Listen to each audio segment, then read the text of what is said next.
Right, yesterday, EV Carnage got his hands on a Porsche Taycan, the 4S 93 kilowatt. 567 brake horsepower, 0 to 60 in 3.9 seconds. What a beast. Except it's a milk float. Now, what went wrong was, I didn't have time to do a video. I was in a hurry, trains were being cancelled left, right and centre, I needed to get home. So all I've got is 2 still frames. So here it is. That should have seamlessly faded into a nice grey Porsche Taycan. There it is. And here's the inside.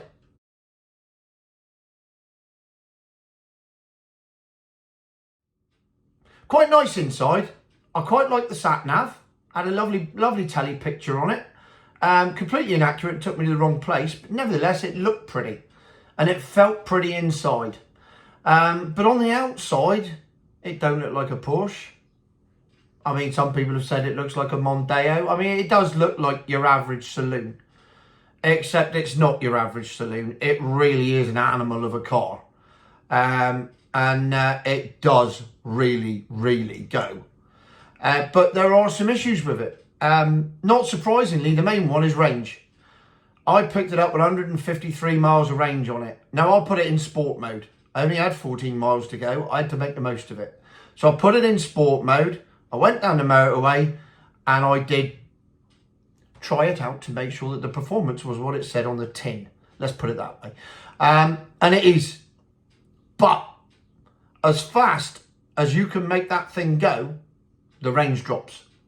Literally, putting it in sport mode took 4 miles off the range. That's before I'd even done anything. And then I put my foot down, went up to 70 miles an hour, which is, of course, the speed limit in Britain. And then dropped back and did that a couple of times to see what the acceleration was like. And I can confirm, like shit off a shovel.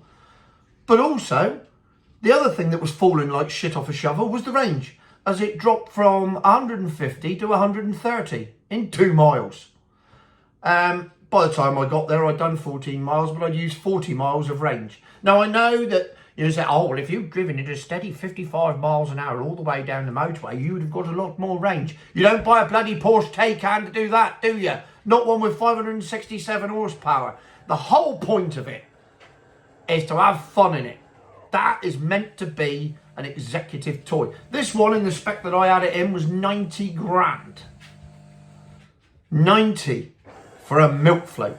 That is a lot of cash, and my coffee machine's just turned itself off and interrupted my broadcast. I'm not impressed. 90 grand. So, I was asked to come up with an analogy. Here it is. But now you've got to jump on your train. How was your Porsche Taycan? Tony's just delivered a Taycan. Right, the brakes were shit. Yeah. That's number one. Goes like absolute. This is the 567 brake horsepower one. Yeah. 0 to 60 in 3.9. I can confirm it does do it in that. Yeah. But when you've got brakes that are like SpongeBob SquarePants, yeah, it doesn't inspire confidence. Yeah. So by the time I finished with it, I came to the conclusion that driving that Porsche Taycan is just like being in a lap dancing bar. Right. You're surrounded by everything you love and you know you can enjoy in life, but you can't. That is a fantastic analogy. And it really was that simple. I mean, the brakes were crap. I don't know whether it's just this model, just the car I had. Maybe, the brakes need bleeding, but there's like 24-inch discs on it with calipers the size of a house, and it had all the stopping power of a super tanker. And it seems to happen quite a lot. I don't know whether it's the balance on EVs between the regenerative braking and the actual stopping power, but I put my foot down and nothing happened. And that's worrying in a car that'll do God knows what the top end is, but it'll get from 0 to 60 in 3.9 seconds. It needs to stop in the same amount of time, and it was stopping in about 3.9 weeks. So my analogy stands. A Porsche Taycan is like a bloke in a lap dancing bar. There you go. Future my arse.